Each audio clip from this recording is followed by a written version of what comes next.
নমস্কার, কেমন আছেন সবাই? নিশ্চয়ই ভালো আছেন।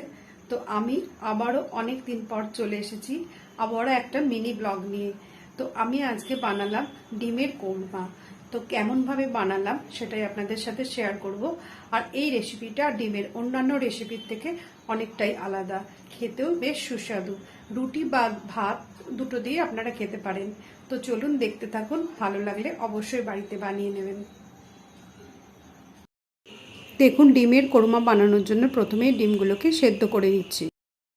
দেখুন, কড়াইতে পেঁয়াজ, আদা, রসুন, কাজু, কিশমিশ, কাঁচা লঙ্কা হালকা সাদা তেলে ভেজে অল্প গরম জলে সেদ্ধ করে নিচ্ছি।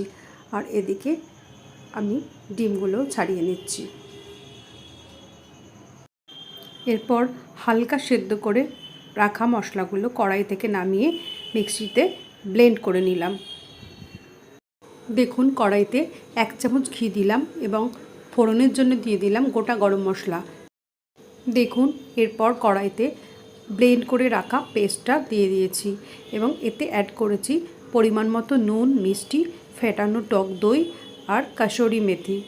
ভালো করে মশলাটা কষিয়ে তার মধ্যে আমি ডিমগুলোকে ছেড়ে দিয়েছি। দেখুন, এখানে ডিমগুলোর মধ্যে ছুরি দিয়ে আমি হালকা করে দাগ দিয়ে দিয়েছিলাম যাতে মশলাটা ডিমের মধ্যে ভালোভাবে মিশে যায়। এইভাবে 2 মিনিট রান্না করে নেওয়ার পর এতে আমি অ্যাড করলাম গোলমরিচের গুঁড়ো এবং গরম মশলার গুঁড়ো। তো দেখুন, হালকা করে ওপর থেকে ছড়িয়ে দিলাম মশলাগুলো। এবার ভালোভাবে মিশিয়ে নেব। তো দেখুন, আমার ডিমের কোরমা একেবারে রেডি। এবার আপনারা গরম গরম পরিবেশন করতে পারেন। ভাত বা রুটি দুটোর সাথেই খুব ভালো যায়। ভীষণই সুস্বাদু খেতে, একেবারে অন্য স্বাদের একটা ডিমের আইটেম। তো বাড়িতে বানিয়ে খেয়ে অবশ্যই জানাবেন কেমন লাগলো।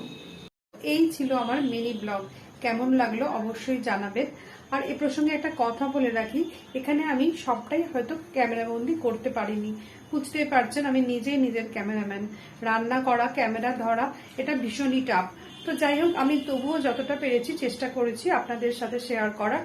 তো এক্ষেত্রে আপনাদের অসুবিধা হওয়ার কথা নয়, তবুও যদি কারোর অসুবিধে থাকে তাহলে অবশ্যই কমেন্ট বক্সে জানাবেন। আমি 100% রিপ্লাই দেওয়ার চেষ্টা করব।